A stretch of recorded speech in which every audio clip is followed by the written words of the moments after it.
And now, another episode of MMA Gossip with your boys.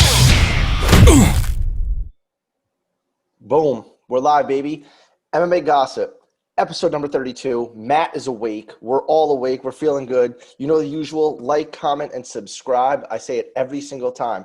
If you're hearing me say this right now, please just do it. It makes our lives so much better. It's free for you to do. Helps us out a lot.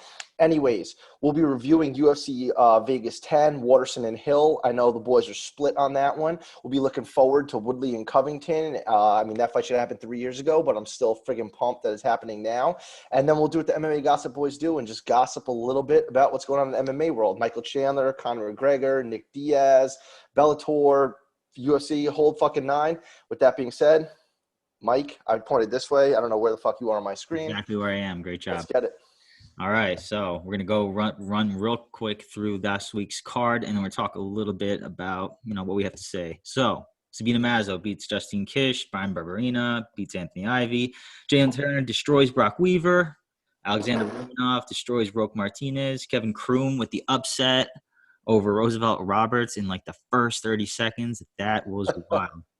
Dude. Sijara Eubanks with another massive upset. There was a lot this week over Julia Villa. Very impressive. She makes a quick turnaround, actually. She fights September 26th. Billy Quarantillo, awesome, dude. The kid's a savage. Yeah, he's a beast. Alan Nelson, man, the third round. That was beautiful. Bobby Green, dominant. We all said that. Ed Herman, oh, dude, this one. Let's all agree. You blame the ref. Dude. You blame the ref. You can't blame Ed Herman. I mean, money's on the line, right? So, fuck it. You can and you can't. Like, I don't know. Like, there's just like we'll get into it, but I just feel like, yes, I would say it's 85 to 90% the ref's fault, but there's a little bit there. Like, Ed Herman after the fight, the only reason why I'm going back and saying I blame Ed Herman is like, I don't know if it hit me the belly, the nuts, I don't know where, but dude, yes, you do know where that hit you. That hit you about a foot above your nuts, dude. All right, we can talk about that. We'll talk about it. Roxanne Modafferi, big upset over Andrea Lee. Andrea Lee, what the fuck? Otman Azatar. I wish I pulled the trigger on this, man. Knocks out Common Worthy. Common Worthy went from, hype to nothing as of right now. Michelle Waterson, controversial, if you will, win over Angela Hill. I don't think it was controversial. All right, Chris, why is it not controversial? Well, I just think the fact – so I think there was a super close fight no matter – how you scored it, you know what I mean? Like, I don't think whoever the fuck you scored that fight for, I don't think there's any way you could say it's wrong. It was certainly not a robbery. Like, that word gets thrown around too much. Angela Hill, 100% positively won, in my opinion, first and second round. I think that's like pretty much unanimous, right? Sal Diamato. Yeah, exactly. Third round was close. I think Michelle Waterson won. Fourth round was close. I think Michelle Waterson won. I think that was her most convincing round, was the fourth round. And the fifth round, also super close. I think Michelle Waterson won. Well, it was, again, super fucking close round. I think I know what Matt's going to say, and I agree with him, that I think Angela Hill ended the fifth round stronger. But I think that Michelle Waterson controlled a large majority of the fifth round, 3-2, Michelle Waterson. And that was my scoring live. I have not watched it again. I watched it one time. And that's how I had it. I don't know, dude. I really don't think she won that fight.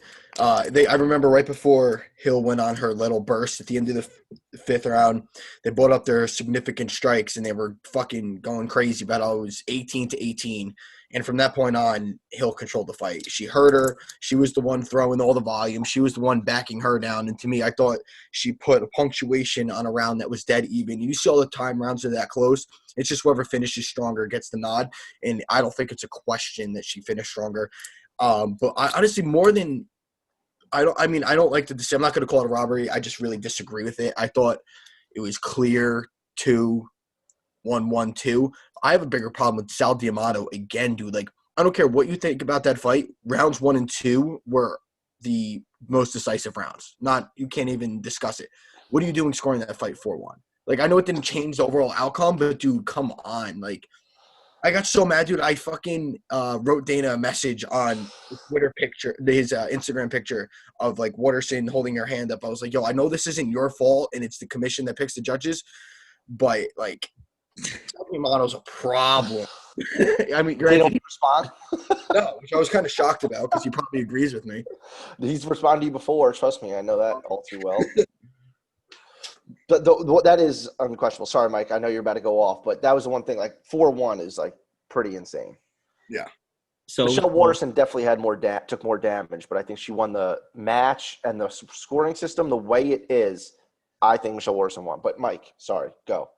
Yeah, and I get that argument. Like people who are saying that Hill won, like I can't really argue against you. But in the moment, obviously we were all texting each other. Probably all of us were a little under the influence of something. So I was 100%. I was a little upset. I mean, granted, I was biased. I had a bet on her, closed my parlay out, all this shit. It would have been a nice night. So a little upset about that. But putting that all aside, I think the story of the fight is very telling and very easy to see. Like if after that third round where Michelle got the takedown, after that, Hill was really never the same. Like you could tell she was very hesitant she was more conscious of it. Like for the first 2 rounds, she didn't have to think about it. You know, she was just doing her thing, crushing it. Takedown, she got back up, wasn't the same. And that's a problem against someone like Michelle Waterson, whose only real attack is a spinning back kick and an axe kick and like a jab once in a while. You know what I'm saying? Like Angela Hill is clearly a better striker. And the fact that the rest of the fight was pretty much on the feet from there forward and she wasn't able to capitalize like she should. Like that's a testament to her mental strength, you know. She's lacking there. Like she knows that everybody knows that her weakness is the ground. So I give Waterson a lot of credit. I still scored it for Hill. I thought the 5th round was a dub for her, but again, I haven't watched it since I was under the influence. I have to watch it again with a clear mind. Money's already lost, so fuck it. And that's it. You know, close fight. What are you gonna do? Dude, I forgot what I was going to say. Oh, I put in a parlay. So I put in 2 parlays. I put in a 5-leg and a 3-leg. And because I was actually pretty boozed up. So I downloaded DraftKings, put in the parlay, lost both, re-deleted DraftKings. DraftKings is not on my phone. And the third time, you know, it's a strike. I got to look back and see who the 5-fight parlay was. My 3-fight parlay was Mike Rodriguez, Julia Avila, and who else was a huge favorite? Mike Rodriguez, Julia Avila, and I was Billy Quarantillo. No, it wasn't Billy Quarantillo. He was in the bigger parlay. It was like another big favorite, and all 3 of them lost. I was like, big fucking yikes. 0 for 3. I just tried to, you know, I think they were all like minus 300, and combined the 3, it was like plus 105. So like, all right, I'll take that. 3 people definitely gonna win. Yeah. 0 for 3. My smaller parlay, I went 4 out of 5, but it doesn't fucking matter because I lost anyway. I don't even know where I was going with that, but all I know, because you said you lost your parlay, Mikey parlays. Yeah. I crushed it on Contender Series, though. I don't know if you guys saw that my story we put up. I did. By the way, everyone, if you're watching, this is fucking iced coffee, not soda. I'm not a crackhead. 5 people just X'd out of the podcast. All 5 crackheads that listen to us. Any other thoughts on this card, guys? Not really, other than that a fucking nut shot really pissing me off. Yeah, and Mike Rodriguez. Yeah. Dana paid him his show and win money, though, so respect. Dude, he freaked out. He said that guy was like Steve Mazzagatti. He said he had a Mazzagatti moment. I was dying. Yo, real quick, though. The reason why I don't blame Ed Herman is because for right now, Ed Herman is just we know what he is at this point. He's fighting for a paycheck. So that in that regard, yeah. Oh, dude. Get paid, do your thing. Does look bad on him. Everybody's going to be, you know, talking shit about him this will be on his record for the rest of his life. You know, Ed Herman pulled that stunt, you know. So, but I get what you're saying. It doesn't look good, right, Chris? Is that what you're trying to get at? That's what I mean. In terms of blaming. Yeah, exactly. It doesn't look like, dude, Ed Herman is tough as nails. Like that. If anything, his biggest attribute is he can take a fucking beating. You know what I mean? And Dana basically said it himself. He said it looked like Ed Herman owed the ref money beating he was letting him take. But yeah, I mean, props to him. He came out on top. He did take a fucking beating, and he got the sub still. You know what I mean? So props to him. It wasn't like he wanted like a poopy decision or something after that. You know what I mean? Like he stopped the fight after that. So I guess more credit to him. Absolutely. All right. Anyway, Vegas 11. Yeah. All right, cool. All right, so let's run this down real quick. Tyson Nam get the late replacement. Sorry, against Jerome Rivera. Jerome Rivera was on a Contender Series like a month ago. Didn't impress. Got the contract, but the fight was close. I honestly thought he lost. So I think Tyson Nam's been training. He's ready to roll here. You know, as long as it doesn't get taken to the ground where Jerome Rivera has a advantage, I think Tyson Nam should maybe even get the knockout. He's a little chinny, this kid. Derek Minner going up against TJ Laramie. UFC wants TJ to be legit. He's great grappling, great offensive grappling. He's better in every aspect of this fight except experience. And the only thing he's got to look out for is Derek Minner's guillotine in the first round. As soon as he gets to the second round, this kid's going to cruise. I could see him finishing as well. So I got TJ Laramie here, 100%. Andre Ewell, Erwin Rivera. I hate Ewell. I'm not going to lie. I'm not a fan of him. I think he folds in a lot of his fights. And the only reason he wins fights is because he's got these physical advantages that no one else can really come close to with that, 76-inch reach. He's tall as hell for the division, but he's going up against Erwin Rivera, tough as fuck. We all love him on this podcast. He's awesome against Giga Chikadze. He won his last fight against Ali Al-Kazi. He looked awesome there. Shows a lot of heart. I just think he's outgunned here physically, and he can win maybe the third round, but I could see Andre Ewell clipping him on the outside, for 2 rounds. And then Rivera's aggressive as fuck, man. He is. And if he lands that, that body shot, Andre Ewell's been known to fold keel over when he gets hit with that body shot. So it's a punch for a smaller guy. I'm excited. I'm pulling for Erwin, but I got to pick Ewell for, logistical purposes, I guess. Also, dude, did you see, Ewell beat our boy Dennis Paiva for I don't know what belt it was. It wasn't CES, was it? I'm not sure. But anyway, I think maybe it was. But remember he was saying Dennis was saying he has got no bad blood with anyone he fights or whatever. Him and Ewell were hanging out this week and they both posted a picture of it. I thought that was pretty cool. That is awesome. And he was rooting for him. I saw. He's like, no, it's his time, Yeah. And I agree. He does win this fight for sure. Yeah. So. Up next, Randy Costa, Journey Newson. Newson's fight. Huh? That was Matt. I laughed. Oh.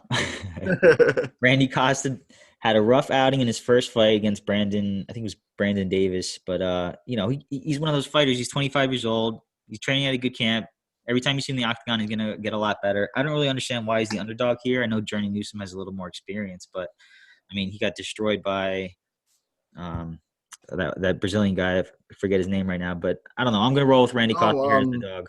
Pilarte or Ramos? Ramos. He lost to Ramos. He knocked out Pilarte, but it got turned into a no contest because he smoked weed. So I'm counting that as a W. Dude, 100% a W. Yeah, knocked him out cold in 30 seconds. So Randy Costa, as long as he keeps his composure, I'm going to take him as a dog here. Randy Costa also trains with Dennis Paiva. Yeah, word. I did not know that. Mm-hmm. Pilarte also gets lit up like a fucking Christmas tree. Right. Yeah, Journey. He's a journeyman. This kid's going to turn it. Journey, yeah. Journey's a journeyman. Yeah. Oh, this fight is atrocious. Okay, Sarah Alpar. I knew exactly what dude. Sarah Alpar.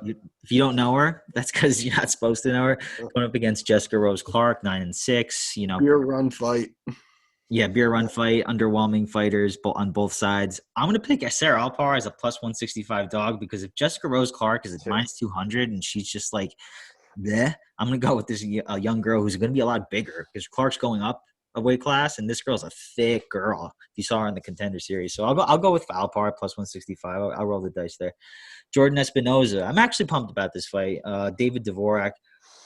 Listen, we know Jordan Espinoza. He pulls stunts, but then the moment he looks like the most athletic guy in the world when he steps in the cage. And I think he's going to slip on another banana peel here. I'm going to go with the slight dog, David Dvorak, because he's smarter. We know that Jordan Espinoza falls into submission sometimes opportunistically. So I'll take Dvorak to be the smarter guy in there, the bigger guy, more physical guy, and the guy that's going to dig deep when he gets to the third round. Fun fact, our boy, Dennis Paiva, has a win over him. Word, absolutely. Dude, I would have it's awesome. MMA Math is fucking awesome. Dude, the more I'm getting, you know what I mean? I feel like, obviously our three of us are massive fucking MMA fans. That's why we do this. But I feel like now that I'm watching tape and I'm living on Tapology for the past 6 months, it's like MMA Math is all over the place. You know what I mean? Yeah. It's crazy. But shout out to Dennis Paiva. He's got a W over Jordan Espinoza, UFC caliber. Yep, and I'm going for Dvorak. I actually think crazy prop, Matt, tell me, this is by submission. Dvorak has finished all his fights on the regional scene. That's what you like to see from a prospect. And he came in and he fought, what's his name, Bruno? What was his last name? Bruno? Bruno Silva? Yeah, Bruno Silva. All right, Bruno Silva, exactly. And it was impressive. Bruno's not the greatest, but it was a great win. Showed adversity and be able to come back. I don't think Espinoza can come back from adversity. Prove me wrong. Yeah, I'm going to take it in the second or first round. Myra Bueno Silva going up to Mero Romero Barella. Listen, Mara Romero Varela is awful. Myra Bueno Silva is going to maul her. I think she should be a minus 500 against Mara Romero, but you can get her minus 250. And I've never laid that much. I know I'm a pussy. I might do it. She's awful. When I see a line like that, I just see plus money. It's coming back, dude. I'm just gonna whip that up for like any type of fight like this. Like I literally look at that on UFC.com. That's what I say. I gotta check my history sometimes. I'm like, oh shit, what's in my browser? Probably fucking Pornhub. No, I'm like, it's the UFC website. Hey, phone's the safest place to do that. Miguel Baeza going up against late replacement Jeremiah Wells. I think Baeza is coming up on short notice too, but Baeza should roll here. He's at a good camp. He's a stud. UFC wants him to succeed. Baeza. Mirsad Bektic going up against, this is late replacement, Damon Jackson. I think he was in the UFC before. I think this is his second stint in the UFC. So I just think that Mirsad, he has folded over, but he has tremendous skill. Tremendous. Yeah, he's tremendous. He's a tremendous athlete. He's awesome. He just steps on banana peels, man. The skill's there without question. I mean, he also gets dropped by a jab too, so he's a little chinny. But I'm going to pick him here. I think Damon Jackson is just another journeyman that Bektic should be honestly better in every category. Bektic is a professional year-round, too. He works with Mike Dolce. Shout out to Mike Dolce. And he's on that Dolce diet year-round. I saw Mirsad put up a picture 1 week ago today, and he was 12 pounds over, which, I mean, dude, if he doesn't drink water for freaking today, he'll be on weight. You know what I mean? Yeah. So go in the sauna for 10 minutes, and he'll be fucking right on weight. So props to him. He's a consummate professional, year-round, trains hard as fuck. I follow him on Instagram. He's always doing something physical, whether it's even on his days when he's, his off days, he's hiking mountains and shit. So props to him. And one thing I wanted to touch on with all these short notice replacements, someone that I've seen picking up a lot of steam on Instagram and a lot of other fighters tagging him in posts is our boy Phil Caracappa. All the time. All the time. But like today, the past probably like 3 days, I've seen just his story is just fans and fighters alike tagging him and tagging media outlets, like everything. Media outlets, like supplement companies, a lot of people are. So hopefully we see our boy in the UFC. That'd be awesome. Dude, I'd be so pumped. Got to get him back on immediately after that. Yeah. Absolutely. He deserves it, man. He's good. All right, guys, you want to talk about Kevin Holland versus Darren Stewart? Let's talk. You mean Kevin Holland versus Darren Till? Yeah. For those of you who don't know, Kevin Holland signed the bout and just saw Darren. He thought it was Darren Till. He found out a week later it's Darren Stewart. Just funny story. Maybe more opposite. They're both from England, I guess. That's something similar. Other than that, nothing in common. Definitely. Never mind. I'm all over Holland here, man. I'm not buying Darren Stewart's fucking submission win over Mackie Pitolo. Like, before that, no one even knew Darren Stewart trained jiu-jitsu. Mackie Pitolo is just that bad. And now he will probably be on That's Mike's favorite fighter. Yeah. He'll probably be on the podcast in a week just because I said he sucks. But Holland can win this fight anywhere, man. His jiu-jitsu is drastically better. And honestly, I think it's since he's gotten to UFC, I think that's the part of his game that's been most expanded for sure.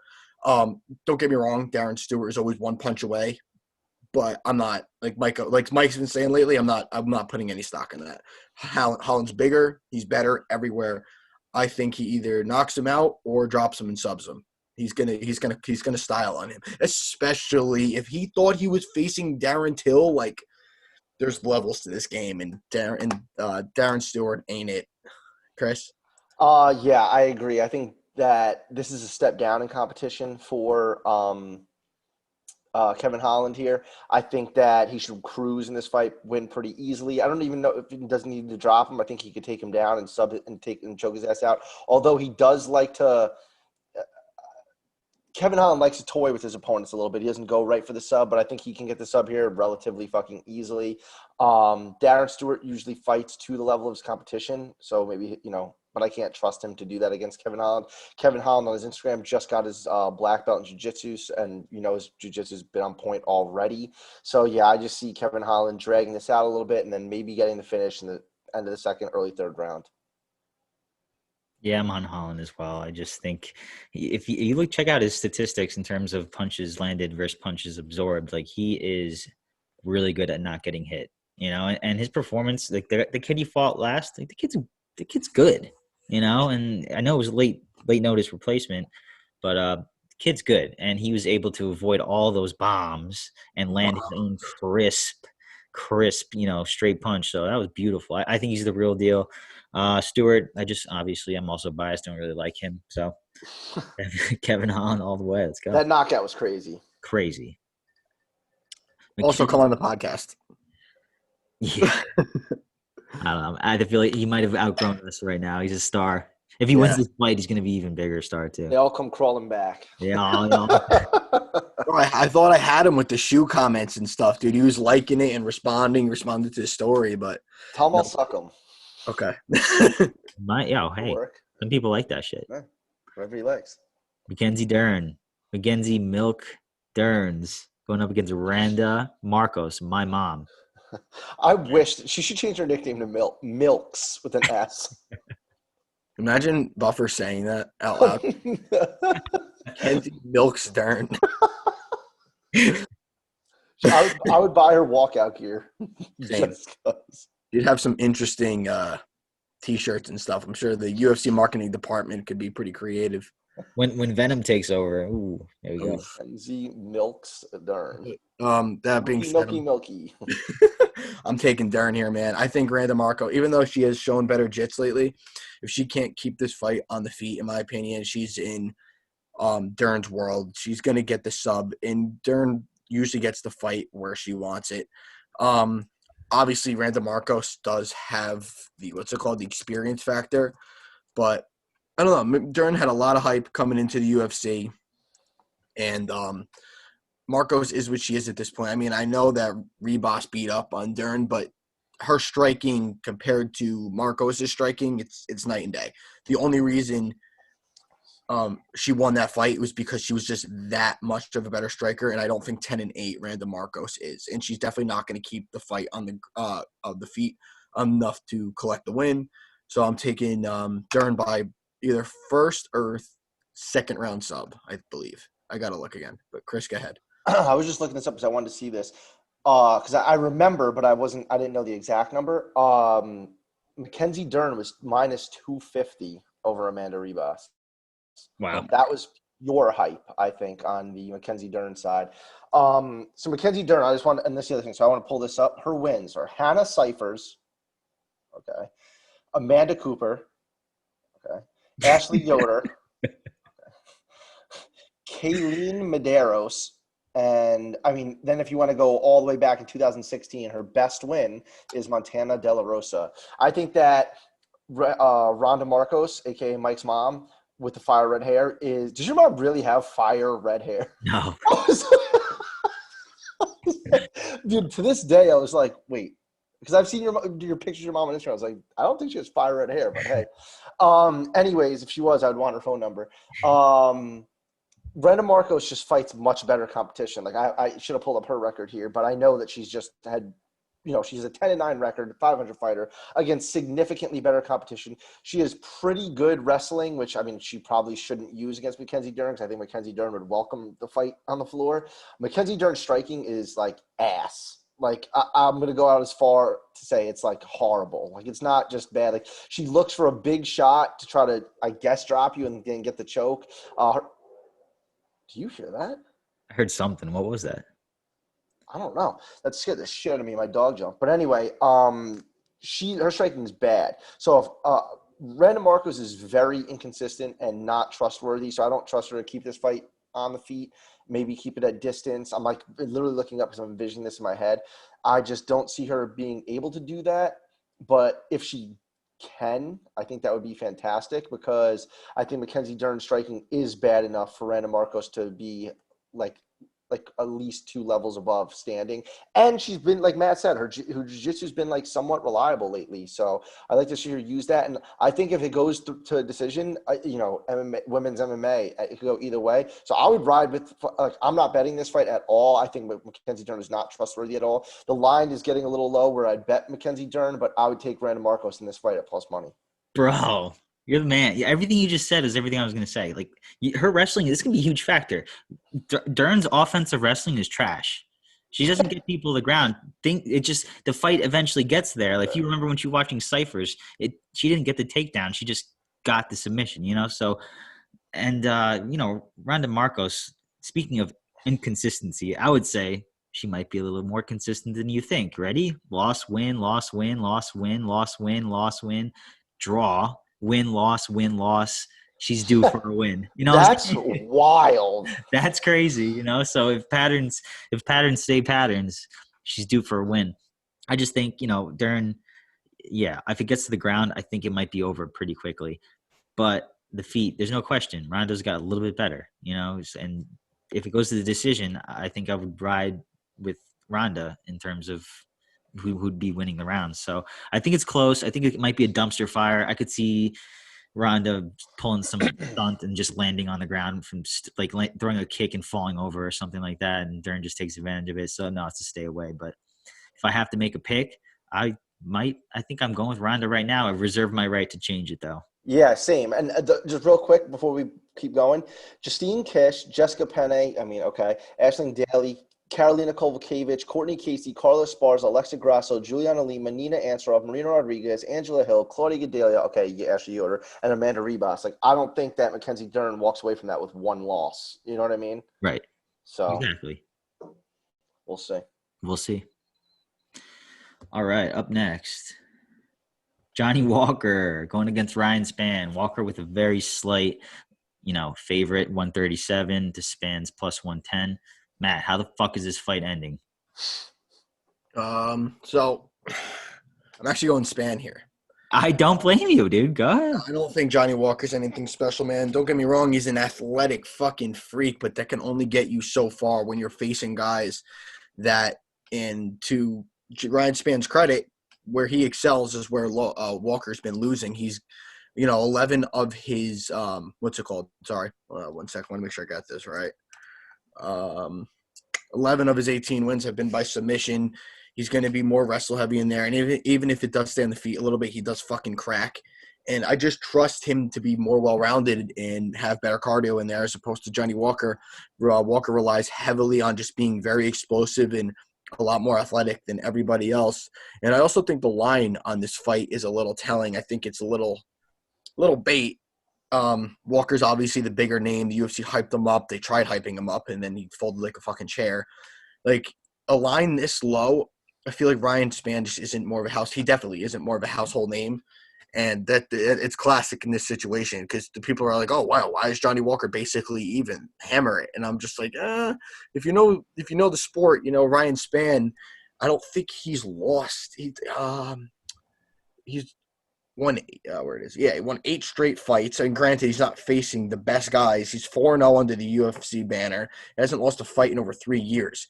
And he's fought guys that I think that like a guy even though he's not that great, Devin Clark quietly wins fights, and his style is quietly really, really hard to deal with, and he was able to put him away. He's won his last fight over Alonzo Menafield, and before that, Daquan Townsend, then, so Devin Clark's been in there with some solid guys. So I trust I really trust Spann to use his strength, grind up Walker against the cage, and just continuously put him on his butt till he subs him or just gets an ugly win, man. I don't, we've just seen this from Walker too many times. If someone's going to stand in there and just bang with him, probably going to take Walker because he'll just go up in fireworks, but not a fight like this. Chris? I think – so when I was checking out the card, I think this is the hardest fight on the entire card to pick, in my personal opinion. I think this could go either way. This is a coin flip fight, and I think the odds show it. I think recency bias is playing in heavy here on both sides, and it's negating, if that makes sense. Hear me out. Who do we see Ryan Spann last go up against? Smiling Sam Alvey. And how bad did he look when that fight ended? If that fight was another minute long, I think he loses by knockout. Yeah. That fight was bad. Like that, if you bet on that, you were sweating, which I'm sure Matt was. I was.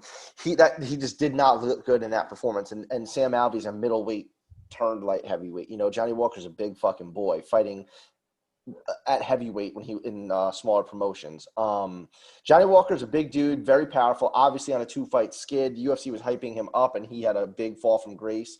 It was Corey Anderson, and who before was it? Krylov.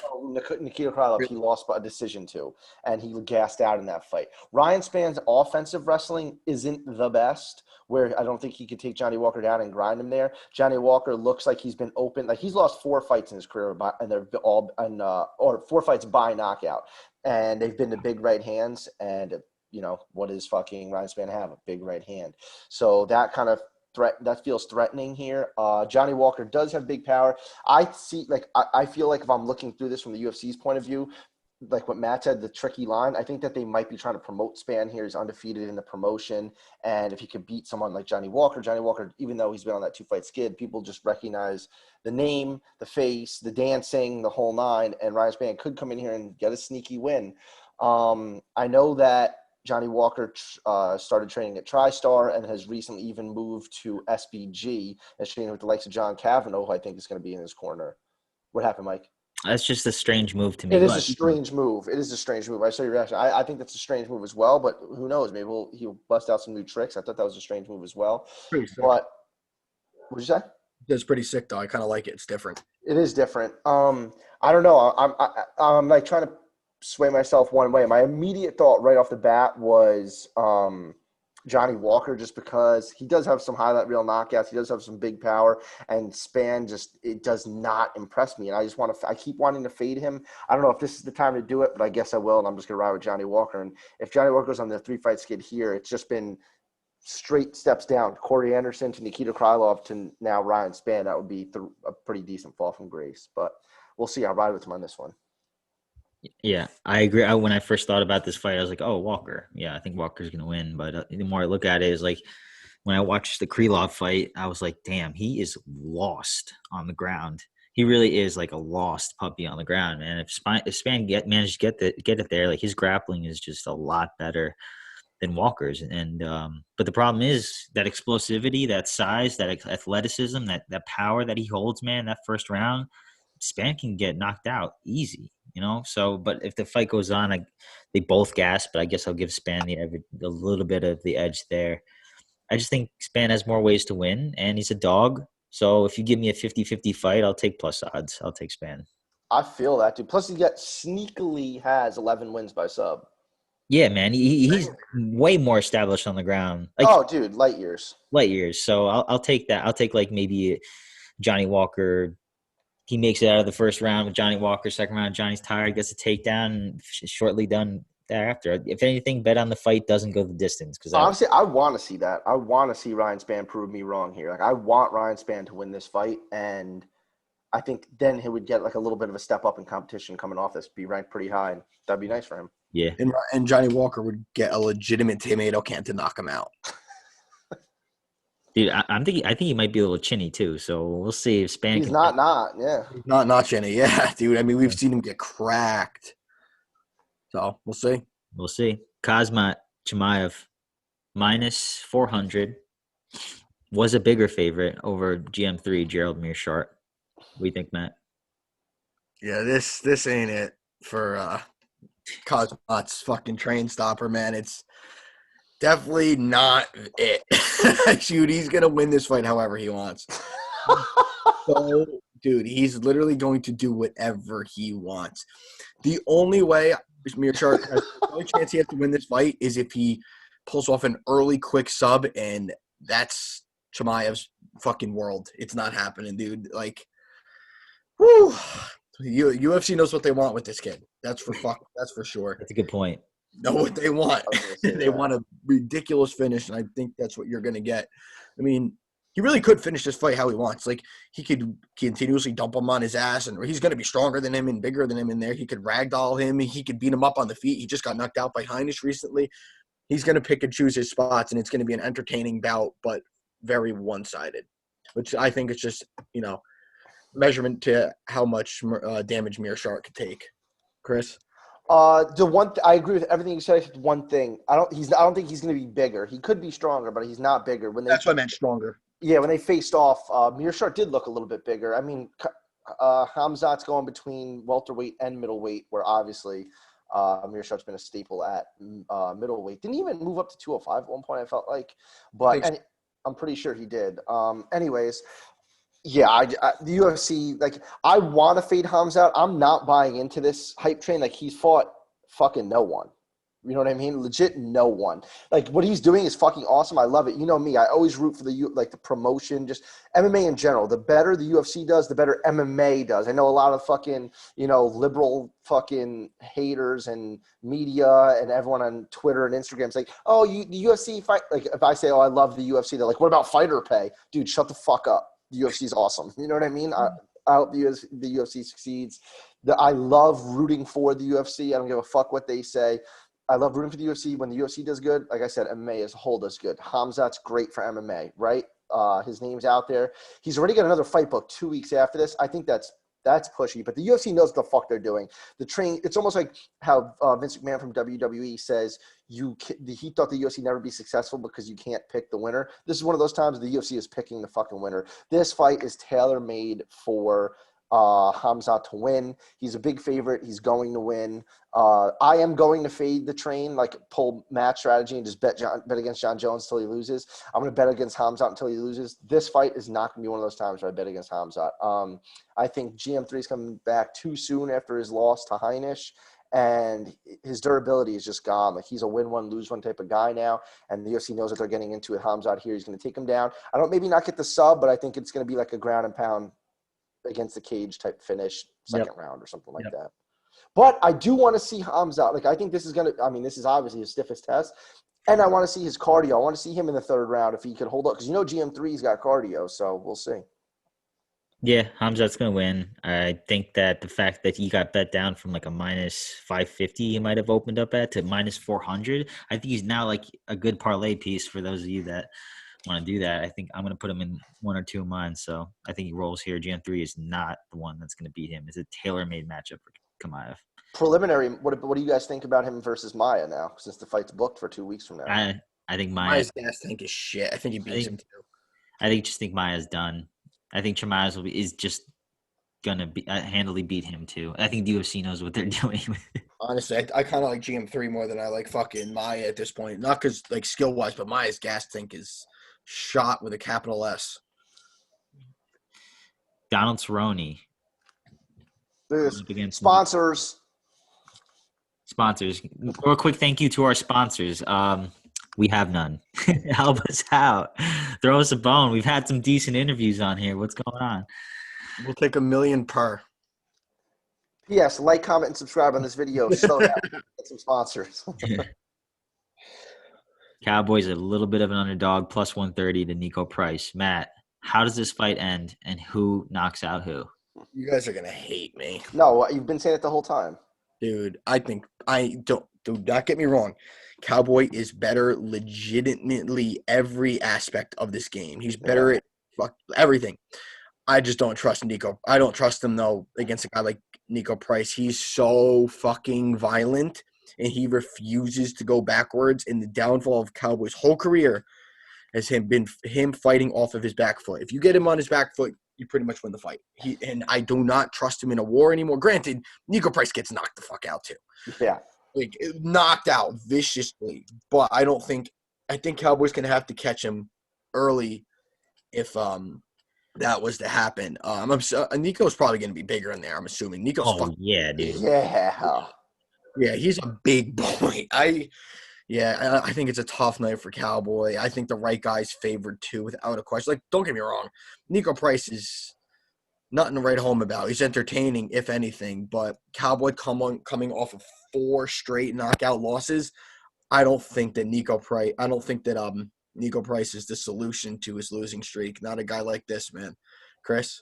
I don't know what the deal with the matchmaking is here, because it's like, yes, Nico Price is super exciting. Cowboy's super exciting, right? So I guess 2 super exciting guys makes for a super exciting fight, right? I guess. Otherwise, I can't think of any way why they'd be making this fight. Like, Nico Price is not really going anywhere. He's an exciting fighter every time he goes out. Ultimate positive vibes. Love him as a person. I mean, they're both super positive guys. Love both these guys, I don't want to see Cowboy lose, obviously. So in my heart, I'm 100% rooting for Cowboy. Everyone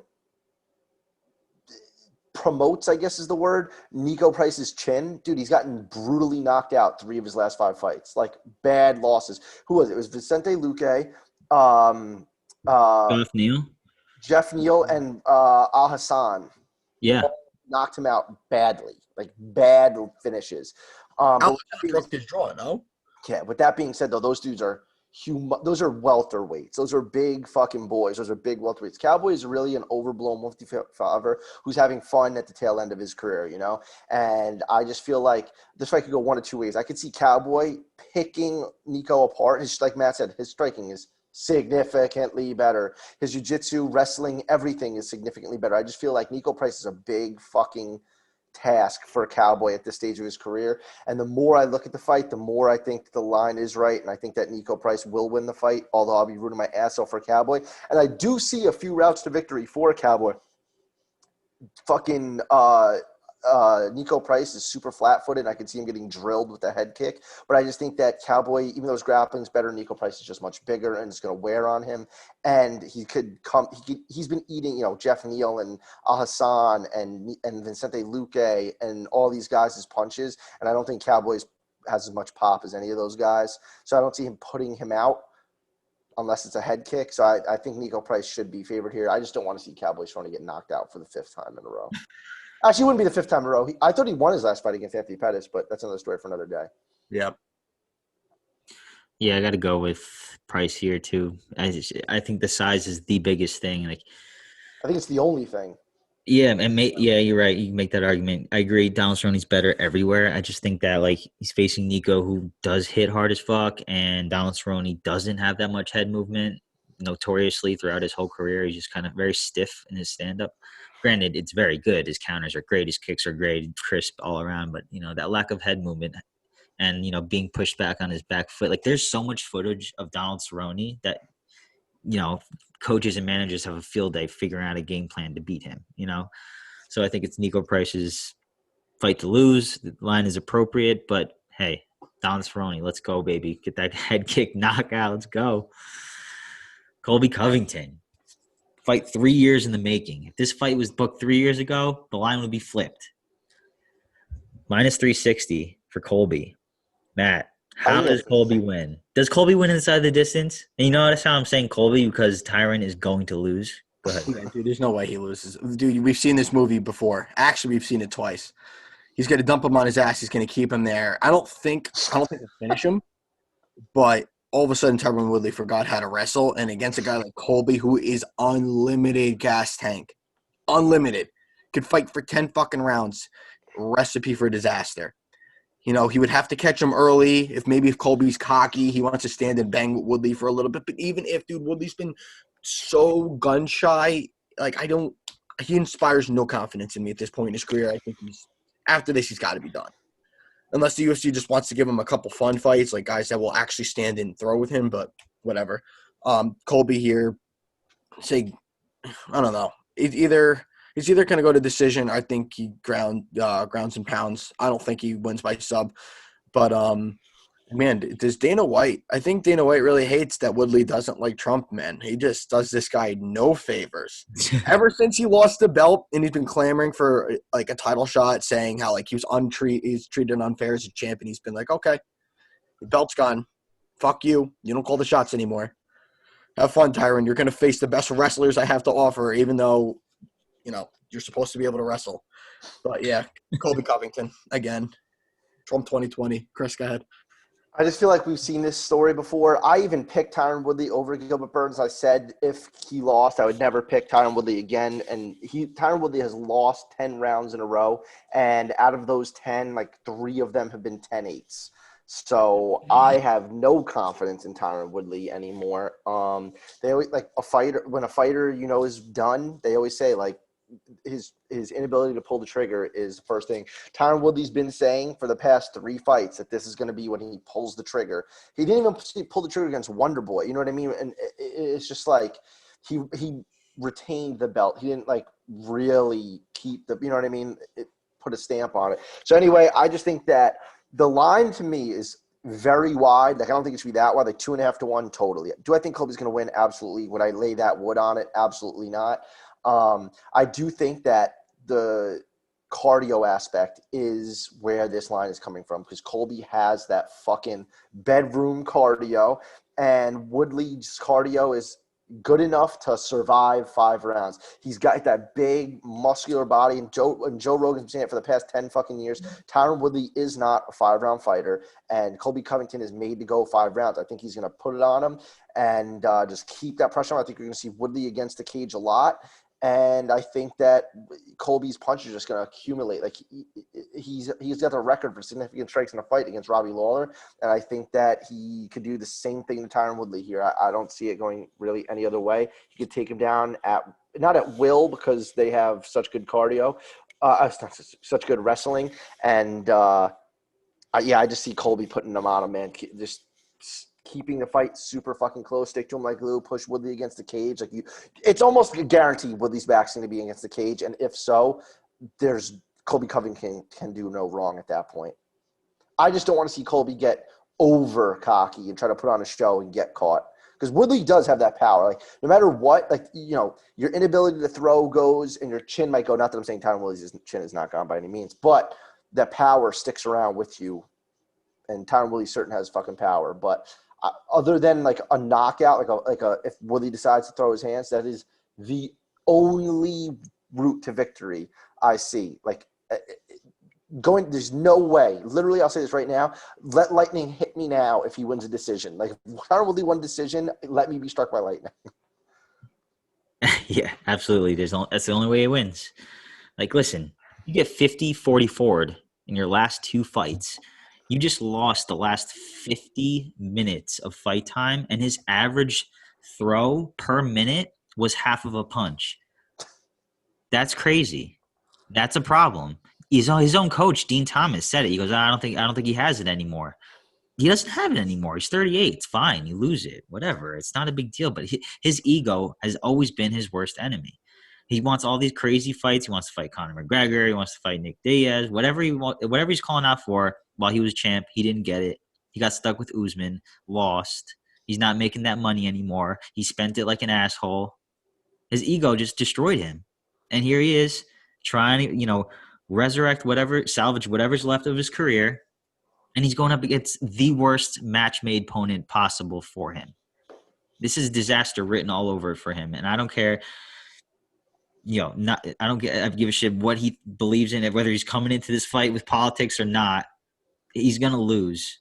And that's just how it's going to be. It's how it's going to go down. Colby is ruthless. He works his ass off. And I don't care if you love or hate his shtick. That's exactly what it is, a shtick. Get over it, all you fucking snowflakes. I am so fucking happy that Matt likes Colby Covington now, because 3 years ago, Matt hated him, and I loved it. I loved the shtick. I thought it was fantastic. Colby stuck to it, and that was me. All of us prove each other wrong all the time, so I'm not just saying, I was right, ha, ha. But this is one thing where I was like, Matt, stop being a pussy, dude. You're going to come around. And here we are, and Colby Covington is I think he's fucking hilarious. He's the man, dude. He's the man. He said that they asked him if there's anything that he's concerned about from fighting Tyron Woodley. He said, yeah, if he starts rapping the octagon.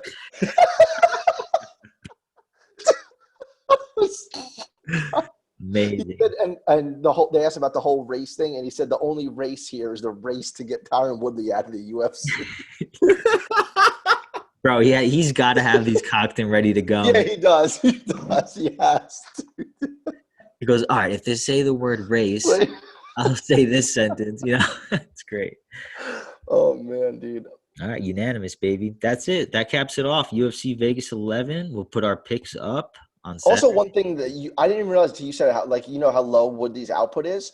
Woodley's has the record for least significant punches thrown in a fight, and Colby has the record for the most. Dude, it's telling. It's very telling. Output. And his striking's getting better, man. It's a little underrated. I think it's super underrated. I think it's good. We'll see. I think it's good too. I just don't think he hits that hard. He doesn't hit that hard, but I think that the accumulation of punches to Woodley, Usman almost finished Woodley against the cage. There was times where Durinho looked pretty good, and Durinho's good. Durinho is fucking good, but Colby, that output, and if he just keeps that pace when Tyron cannot keep it, every man becomes a coward when they're tired. You know what I mean? I forget this real saying, whatever, being tired makes a coward of all men. When your cardio's gone, when your cardio shot, your chin is gone. So if he makes him wilt, that's when he can get the. I'm not thinking it's gonna be like a flash KO, but again, we could TKO him against the cage. I could totally see that. Yeah, definitely. But anyway, boys, time to gossip. Time to talk some shit. Fuck bloody elbow. Like, dude, it's gotten to the point where like they're just nonsensical. I can't even listen to them not that I do anyway. I don't follow them on any form. The only time I see is when fighters retweet them. Jake Shields is with us. Bloody elbow has just become like a joke. They are the absolute leftovers, bottom of the barrel MMA reporters. At this point, they should just like be under the CNN banner. It's like politics and MMA. It's not even like MMA news anymore. It's like clickbaity articles about cancel culture in MMA. It's brutal. It's brutal. And the worst part is like, you have these people that are defending them like, oh, but like that in and of itself is the problem. It shouldn't need defending. It should be an unbiased media MMA media outlet, and it's not. All right. So like the fact that people are shitting on them, it's deserved. Your media is supposed to be unbiased, and it's clear they have an agenda, and it's just so brutal. Bro, but isn't that the whole world right now? Like, I said it to you guys today. How many media outlets that cover UFC? I'm not going to get all political right now, but how many of them are left, or just individual journalists? 75% or literally. More. And what are they reporting on? A guy that's fucking speaking at the RNC, for God's sakes. Like, and then they try to like take that, and then they're pushing a negative agenda about the UFC solely because of one guy, and it puts a damper on the fucking sport. It's crazy. I understand, like, the whole we're not just athletes. Well, you know what? You're paid to be. That's what you're paid for. I can't fucking go to work tomorrow and be like, you know what? I don't feel like coming in today. I got to go fight for equality and still get paid. Tell me to suck a dick. Be like, okay, next. Like, it's just the sports as a whole. It's just the agenda needs to get, like, if you want to use your platform, use it like Bobby Green did. Be positive. Spread a good message. Don't turn people against each other like fucking Tyron Woodley's getting. I'm sure he got some BML people hyped up during the fucking press conference today. Get them all riled up in their bedrooms while they're sticking their hand down their pants, eating Cheez-Its or whatever, like the keyboard warriors. Like, just send a good message, because guess what? That's impossible from a media's perspective. A good message, as good as Bobby Green's was, it's impossible to twist it. It is what it is, and that is it. That's just my 2 cents on it. 100%. Now some positive news. Michael fucking Chandler, Chrissy Bellator could not be any more fucking excited.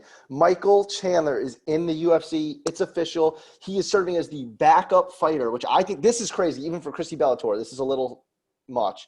He is the backup fighter at UFC 254 for Gaethje and Khabib. Crazy. It was supposed to be Tony versus Dustin, and Dustin would have been the backup fighter.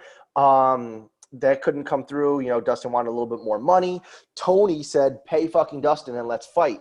Then the UFC went back to Dustin and was like, okay, instead, how about you want to take on Michael Chandler? You'll still be the backup fighter. And he said no, because 1, they offered the same amount of money. 2, he felt that since Tony rode for him, he owed it to Tony.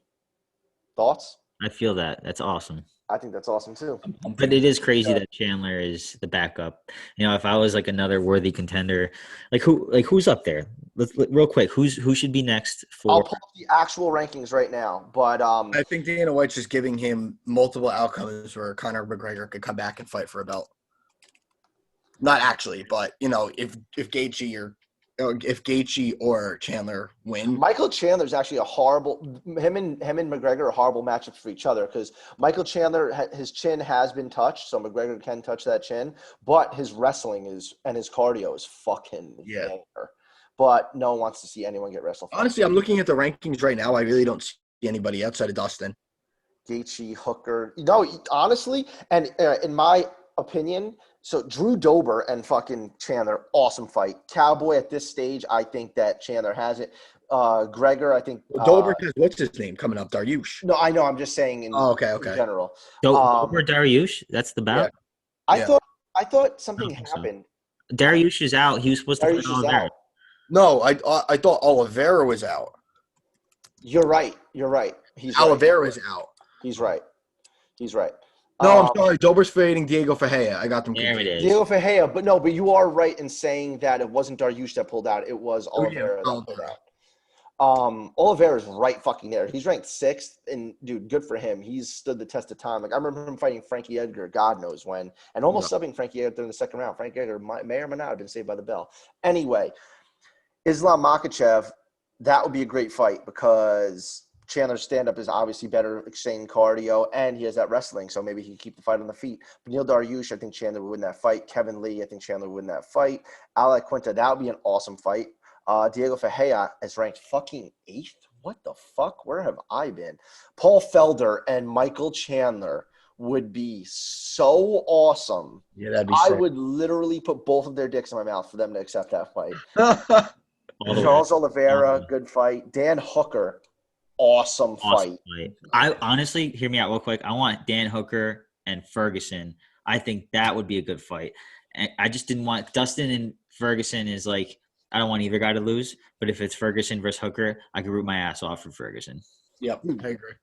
I went on record when was it? I think it was right after Poirier beat Pettis. And I was like, damn, I just think that Pettis is so good. He'll never just get the belt. I think he'll be like top 5 forever because he was top 5 at featherweight also. And Matt really rode for Poirier. And now Poirier has evolved so much that, I mean, he lost to Khabib, but like, I don't know. I just feel like with a different game plan and now with that experience, I feel like if they ran it back, I would almost put money on Dustin Poirier. Dude, he's so good. It's not even funny. He's so good. He is the murderer's row of opponents dating back to literally forever. He should have never went to – 145 was not for him, I don't think. And he was still winning fights. Dude, he was headlining cards with Korean Zombie in like 2013. Here we are in 2020, and he's ranked 2nd. What the fuck? And he's got a win over the interim champ. Yeah. I think he would beat Ferguson. I do too. I think he would be the favorite. Yeah, I do too, definitely. I wonder if they put that line up ever. Him and Gaethje, like in the perfect world, Gaethje beats Khabib, and then him and Poirier run it back for the belt. And I think that's what would happen because Gaethje's made it pretty fucking clear that if he wins the belt, he thinks Poirier, beat him fair and square. He said it was the toughest fight of his career. He said Poirier is the toughest dude he ever fought, and he has to run it back. And I was like, that fight for the belt. All right, so here's a question, though. So sick. How crowded 155 is. Justin pulls up the upset. Not the upset. I don't think it'd be an upset. I think it is an upset. He's a plus 200. He is? Against Khabib? No, I'm talking about Dustin because you're saying Dustin. I thought you said Justin. Justin and Dustin. Justin and Justin. If say Justin beats How Dustin. about you use their last names? Sorry. I'm still really stoned. Gaethje beats Dustin in a rematch. Do you hold up the rest of the division and run it back a third time? No, right? But at some point in time, you almost have to. No, I mean, yes and no. If they're not bangers, for the belt, though. Not for the belt. Yeah, I mean, it also depends on the state of the UFC at the time. Like, what if nobody's really right there? Also, if Gaethje is losing 3 rounds, 4 rounds to nothing, gets taken down a little bit in the first round, and puts Khabib away in like the 4th round, you got to give Khabib the fight again. Yeah, which they would do. He's undefeated. I think they would give it to Conor. I think they would too. Dude, it's wild, man. It's so wild. Like I have the rankings up right here, just looking at the dude, Michael Chandler too. Like that's the thing is, when these Bellator guys come over, sometimes it's sketchy. Like, dude, for all we know, he could come in here, Ferguson chokes his ass out, Dan Hooker finishes it. You know what I mean? It's just like, it's crazy. Like he's got losses to Will Brooks on his record. Granted, they were in like 2014. Yep. He got knocked out by Pitbull. And Pitbull's a 45er who came up. But that was not that I'm saying it wasn't a freak accident. He got clipped behind the ear and he got it wasn't like he got put out. He got up after that and argued. Everyone argues when they get finished. But it wasn't like he got put out. That fight was in the making for years. Chandler's got big power. Michael Chandler, and I said this, I tweeted this, I think at least – I don't even know when it was. I just said, I don't want to see Michael Chandler come to the UFC and not have as good of, maybe go like 2-2 or 2-3 and people giving him the Ben Askren treatment and saying, oh, look, he never was good. Dude, he's 34 years old right now. He's getting up there a little bit. And he fought Eddie Alvarez in like 20-10. Yeah. You know what I mean? He's crazy. Been doing the damn thing, bro. He's been doing it. He is that good. And I'm horny that he's in the UFC. That signing was epic. I knew Dana White was going to snag that shit. Plus, you know me, Chrissy Bellator. I've been watching Scott Coker's stuff, and they asked Scott Coker like, any talks with Michael Chandler? You haven't said anything about it. And he goes, yeah, if he gets an offer, we'll have the ability to match it. Blah blah blah. Like, dude, he's signing with the UFC. That was Coker's boy too. Well, they've been super loyal to each other, and there's I think Coker will still not promote Michael Chandler, but be very cordial with Michael Chandler. Like Luke Rockhold and Coker are go golfing together. Like they are great friends, from Strikeforce and stuff. But I think Rockhold's like four knockouts away from him getting knocked out from being able to qualify for Bellator. Qualify. I hate you. In other news, I guess this is a good time to transition. Floyd Mayweather Jr. is fighting Logan Paul. One, is this real? Two, the thing, and you know what the worst part about this is today? People ask me, there's no way, right? Logan Paul's definitely gonna, he'll lose, right? Yes, asshole. One, I think this is just the news cycle. This cannot be real. There's no commission on earth that should sanction this fight. It's become a joke. I think we should talk about this for 1 second. We just have to say it so I can put Floyd Mayweather and Logan Paul on our fucking thumbnail on YouTube and hopefully get some clicks for it. But dude, come on. This can't be real. This is when people said Tenshin Natsukawa was going to knock out Floyd Mayweather. I know it's for money and money talks, but dude, Tenshin Natsukawa, the best kickboxer in Japan, granted he's smaller than Mayweather, got his lights put out. He got knocked down 4 times in the first round. Logan Paul's boxing record is 0-1-1 against a fellow YouTuber in KSI who throws punches like this, and he lost both times. All right. Going on? I do think he won the second fight. There was that bullshit. Shut the fuck up, man. I'm just saying that because I bet on him. You bet on Logan Paul in a box, dude. And then he got that point taken away. He looked so much better. He was a lot better. He was genuinely the better boxer. He just lost because he's not a better boxer. That was a drunken bar fight, and one looked better than the other. It's Floyd Mayweather Jr. Dude, Conor McGregor. We knew that Floyd Mayweather was going to win the fight, but obviously as MMA fans, we were pulling for McGregor to pull out that fucking miracle win. But it's just dude, Floyd Mayweather is 50-0 and fought the best boxers in the world. Canelo Alvarez, fucking Conor McGregor, Marcos Maidana twice, Manny Pacquiao, literally everyone who's everyone. And, Manuel Marquez, Oscar De La Hoya, Robert Guerrero. I could go on forever, and it's just Shane Mosley. It's just Logan Paul. Go home, dude. I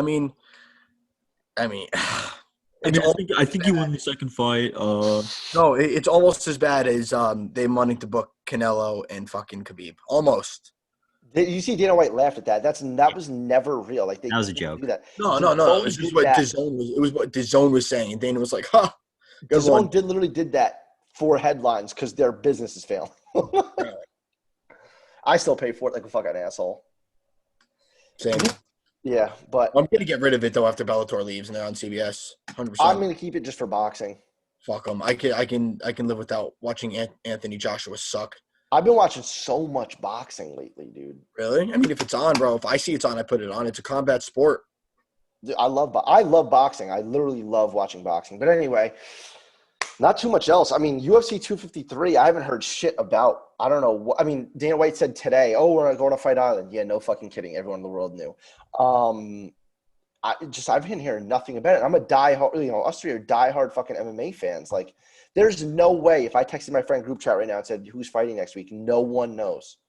And it's Izzy. It's is Israel Adesanya the biggest star that's active in the UFC right now? I think maybe people are a little oversaturated to how much MMA is coming at them. It's just people are taking it on a week-by-week basis. That's a good point. So much. That's how I do, at least. I don't even look at the next week's card until this one's done because, we're putting so much time and effort into this podcast research. And, me and Matt are betting, so we're trying to, make money. So as soon as that Saturday's done. Trying and failing.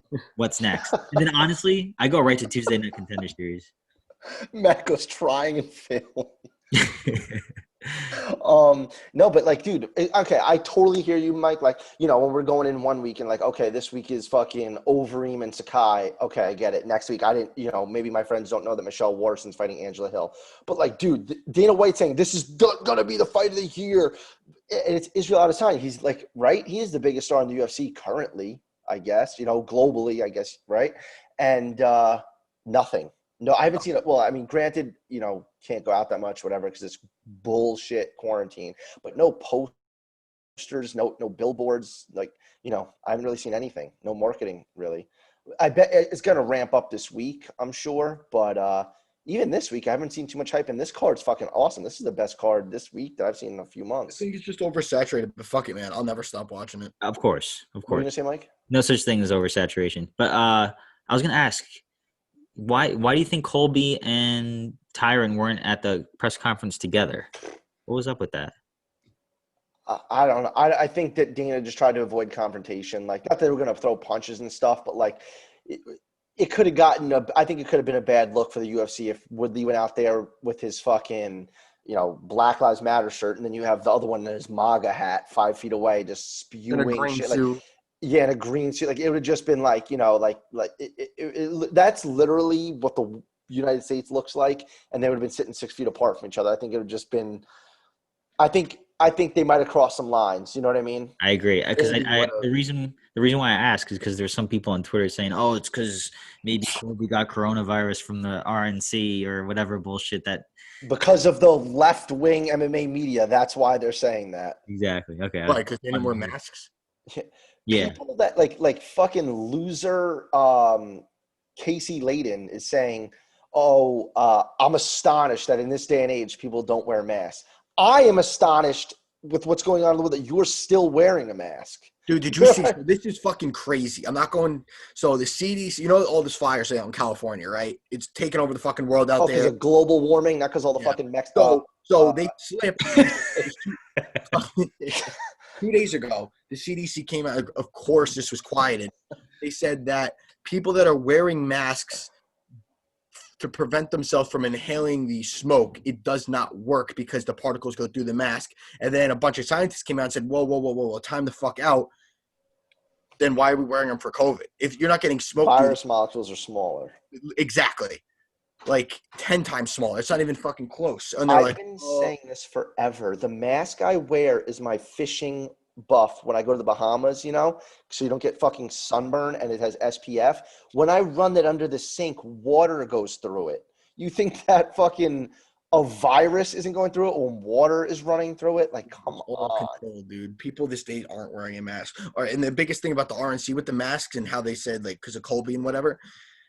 Okay, so what about when we were yelling about you guys not wearing masks at your peaceful protest? Like, come on, dude. Just try a little. Just try a little bit not to be a fucking idiot.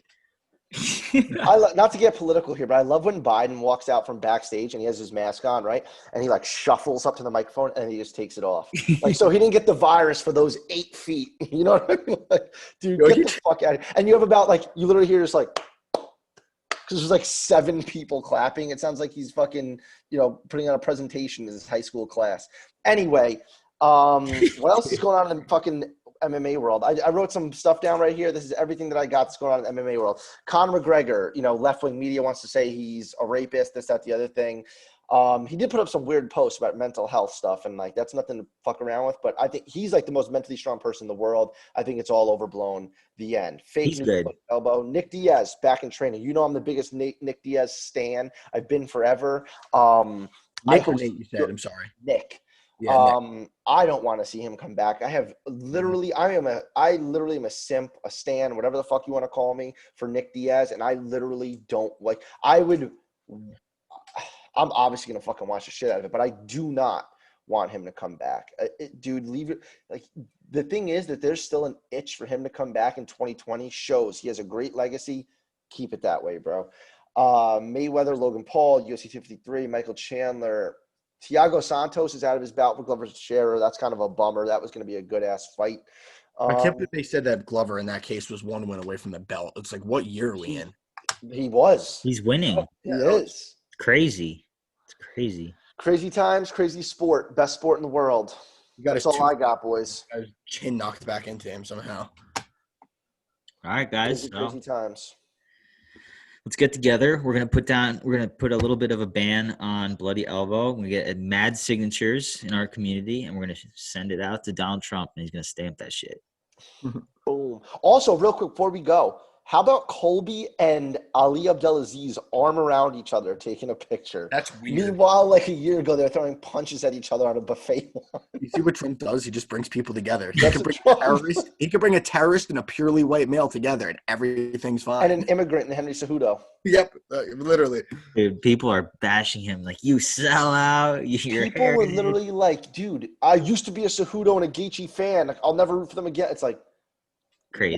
Like, granted, if you couldn't tell from this podcast, we're pretty right wing on this podcast, but I'm not going to, we have friends that are going to vote for Biden. I think they're crazy, but they're still my fucking very good friends. You know what I mean? That will never change. Like, I'm not going to lose friends over that shit. But the thing is that they would arguably lose us as a friend because whatever. It is yeah, no, 100%. They get so if you call a Republican, it's like, yeah, dude, sure. You call a liberal, like, oh my God, you fucking asshole. Cancel culture. Yeah, right. It's like dude, none of us can vote for president. But Bloody Elbow can basically try to tarnish the whole company that basically pays their paychecks. So riddle me that. If they could soundbite Matt on this podcast, you already lost your ever hope of becoming president of the United States, Matt. You're fucked. Dude, imagine if you became president, they just dug up your old tweets and shit. I would be in jail. Anyways, MMA Gossip, episode 32. Mike, send us off. All right, everyone. Enjoy the fights this weekend. We'll see you next time.